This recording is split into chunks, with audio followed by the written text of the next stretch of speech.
अस्सलाम वालेकुम। जैसा कि आप सभी को मालूम है कि कुछ ही दिनों के बाद में बकरा ईद आने वाली है और बकरा ईद के मौके पर मुसलमान जानवरों की कुर्बानी देने वाले हैं। लेकिन जैसे ही बकरा ईद करीब आती है तो कुछ ना समझ लोग इसको लेकर तरह तरह के सवाल उठाने शुरू कर देते हैं। वो कहते हैं कि मुसलमान बकरा ईद क्यों मनाते हैं और बेजुबान जानवरों की कुर्बानी क्यों देते हैं, इसके पीछे वजह क्या है। आज की इस वीडियो में मैं आपको बकरा ईद को लेकर पूरी मालूमात देने वाली हूँ और आपको बताने वाली हूँ कि मुसलमान बकरा ईद क्यों मनाते हैं और इस दिन जानवरों की कुर्बानी क्यों दी जाती है। इसलिए आज की ये वीडियो आप सभी के लिए बहुत ही खास है। आप हिंदू हो या मुसलमान, आप इस वीडियो को आखिर तक जरूर देखें और मेहरबानी करके इसे शेयर भी कर दें ताकि बकरा ईद आने से पहले ये वीडियो और भी लोगों के पास में पहुंच जाए। तो चलिए वीडियो शुरू करते हैं। जैसे तो आप सभी को मालूम है कि हर त्योहार को मनाने के पीछे कोई ना कोई वजह या कहानी जरूर होती है। उसी तरह से बकरा ईद को मनाने और कुर्बानी देने के पीछे भी इस्लाम में एक वाक्य है।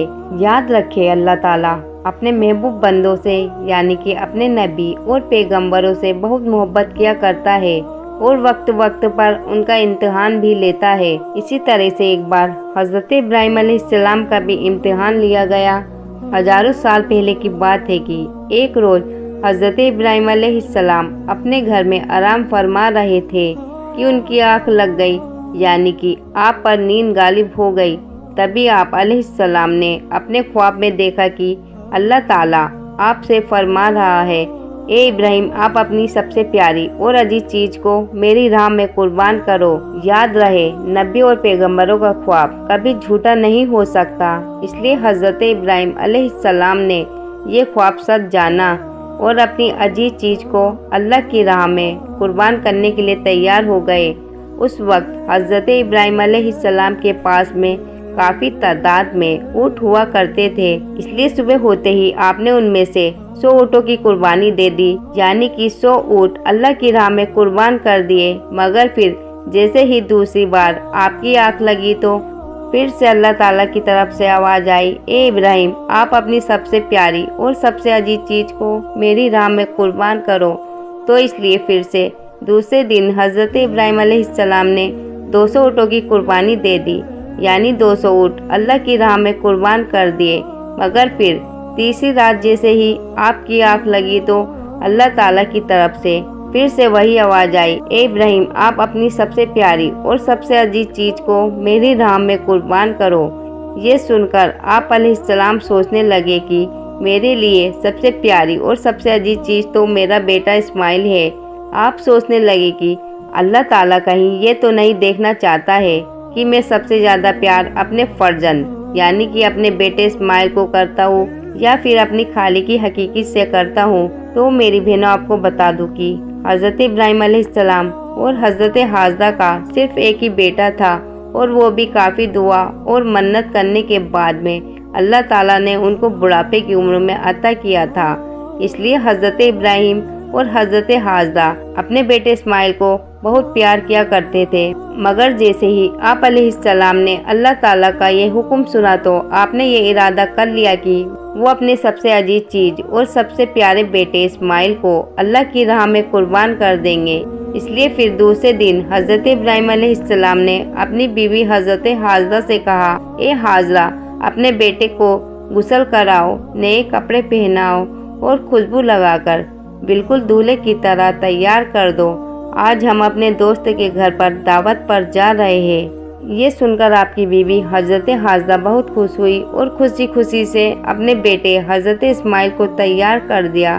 फिर जब हजरत इब्राहिम अलैहिस्सलाम अपने प्यारे बेटे इस्माइल को लेकर फिलिस्तीन से मक्का की तरफ रवाना होने लगे, तभी आपके घर में एक शैतान दाखिल हुआ और वो आपकी बीवी हजरत हाजरा से कहने लगा, ए हाजरा, क्या तुम्हें पता भी है कि तुम्हारे बेटे को कहाँ पर ले जाया जा रहा है?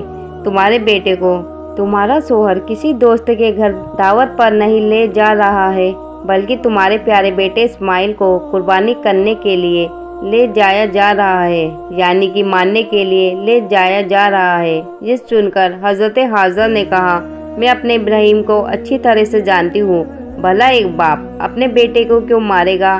तो ये सुनकर शैतान ने कहा कि तुम्हारे शोहर इब्राहिम ने एक ख्वाब देखा है जिसमें अल्लाह ने तुम्हारे प्यारे बेटे इस्माइल की कुर्बानी मांगी है, इसलिए इब्राहिम इसे कुर्बानी करने के लिए ले जा रहे हैं। तो ये सुनकर आपकी बीवी हजरत हाजरा फक्र से कहने लगी, शैतान तुम पर लानत हो। अगर मेरा बेटा अल्लाह की राह में कुर्बान होने के लिए जा रहा है तो मेरे लिए इससे बड़ी खुशी की बात क्या होगी? ये तो मेरा एक बेटा है। अगर मेरे पास हजारों इस्माइल भी होते तो मैं खुशी खुशी उनको अल्लाह की राह में कुर्बान होने के लिए भेज देती। ये सुनकर फिर शैतान हजरत इस्माइल के पास गया और कहने लगा, ए इस्माइल, क्या तुम्हें पता भी है तुम्हारा बाबा तुम्हें कहाँ लेकर जा रहे हैं? वो तुम्हें दावत पे नहीं बल्कि तुम्हें मारने के लिए ले जा रहे हैं। वो तुम्हें अल्लाह की राह में कुर्बान करने के लिए ले जा रहे हैं। तो ये सुनकर हजरत इस्माइल अलैहिस्सलाम ने फरमाया कि अगर मैं अल्लाह की राह में कुर्बान हो जाऊँ तो मुझसे बड़ा खुश नसीब फिर कौन होगा? ये सुनकर शैतान बहुत मायूस हुआ, इसीलिए फिर हजरत इब्राहिम अलैहिस्सलाम के पास पहुँचा और कहने लगा, ए इब्राहिम, अपने प्यारे बेटे को कुर्बान करने के लिए क्यों ले जा रहे हो? तुम्हें पता भी है कि तुम्हारी हर कुर्बानी अल्लाह की बारगाह में कबूल होगी भी या नहीं? और दूसरी बात, जब तुम अपने बेटे को कुर्बान कर दोगे तो फिर बुढ़ापे में तुम्हारी हिकमत कौन करेगा? बुढ़ापे में तुम्हारी देख रेख कौन करेगा? ये सुनकर फिर हजरत इब्राहिम अलैहिस्सलाम ने कुछ पत्थर उठाए और शैतान को लानती कहकर मारने लगा। ये देखकर शैतान वहाँ से भागने लगा। कहा जाता है कि तभी से मक्का में हज के दौरान शैतान को पत्थर मारा जाना शुरू हुआ। इसी वजह से हज के दौरान शैतान को पत्थर मारा जाता है। फिर हजरत इब्राहिम अलैहिस्सलाम अपने बेटे को साथ में लेकर वहाँ से चल दिए और आगे बढ़ने लगे।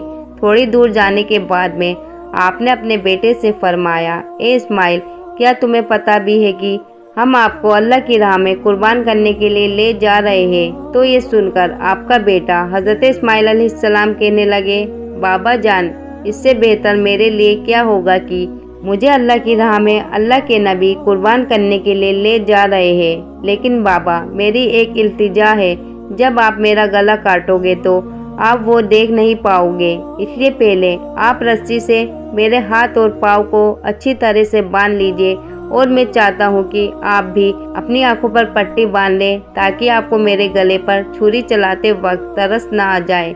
बस फिर क्या था, हजरत इब्राहिम अलैहिस्सलाम ने अपने प्यारे बेटे इस्माइल के हाथ पाँव को बांधे और अपनी आंखों पर भी पट्टी बांध ली और फिर अपने हाथों में एक छुरी लेकर आसमान की तरफ देखा और कहने लगे, हे अल्लाह, अगर तू मुझे हजारों इस्माइल भी देता तो मैं खुशी खुशी के साथ उन सबको तेरी राह में कुर्बान कर देता। ये कहकर आप वो छुरी अपने बेटे इस्माइल की गर्दन पर चलाने लगे। तो इतने में अल्लाह ताला ने फरमाया, ए जिब्राइल, जल्दी से जाओ, जन्नत से एक जानवर लेकर जमीन पर जाओ और इस्माइल को वहाँ से हटाकर उसकी जगह जानवर को रख दो। इब्राहिम इम्तिहान में कामयाब हो गया।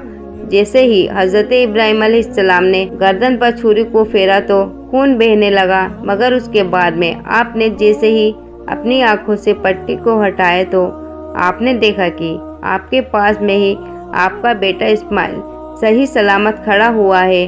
फिर आपने जैसे ही नीचे की तरफ देखा तो आपने देखा कि उसी जगह पर एक दुम्बा, जिसको हम भेड़ कहते हैं, वो कुर्बान हो चुका है। ये देखकर हजरत इस्माइल अलैहिस्सलाम ने अल्लाह का शुक्र अदा किया। इतने में गेब से आवाज आई, ए इब्राहिम, तुम्हारा ये इम्तिहान कयामत तक याद रखा जाएगा और तुम्हारी सुन्नत को ईमान वाले लोग हर साल याद रखेंगे और हर साल अल्लाह की राह में कुर्बानी पेश करेंगे। तो मेरी बहनों, तभी से बकरा ईद के मौके पर कुर्बानी का ये सिलसिला शुरू हो गया और ईद के 2 महीने 10 दिन के बाद में बकरा ईद मनाई जाने लगी, जो हमारे देश भारत, पाकिस्तान, बांग्लादेश जैसे देशों में भी 3 दिन तक ये त्योहार मनाया जाता है, जबकि गल्फ देशों में 7 दिन तक ये त्योहार मनाया जाता है, जिसमें दुम्बा, बकरा और हलाल जानवरों की कुर्बानी दी जाती है। याद रहे, कुर्बानी के गोश्त को 3 हिस्सों में बांटा जाता है। पहला हिस्सा गरीबों और मिस्कीनों में बांटा जाता है, दूसरा हिस्सा रिश्तेदारों में दिया जाता है और तीसरा हिस्सा खुद अपने घर में रखा जाता है। तो मेरी बहनों, ये थी आज की वीडियो कि मुसलमान कुर्बानी क्यों करते हैं। आपको ये वीडियो कैसी लगी हमें कमेंट में जरूर बताएं और हमारे चैनल को लाइक करें और इस वीडियो को ज़्यादा से ज़्यादा शेयर करें। और अभी तक आपने हमारे चैनल को सब्सक्राइब नहीं किया है तो सब्सक्राइब करने के साथ में लगी बेल आइकन को जरूर दबाएं। हम मिलते हैं फिर एक नई वीडियो के साथ, तब तक के लिए अस्सलाम वालेकुम, अल्लाह हाफिज।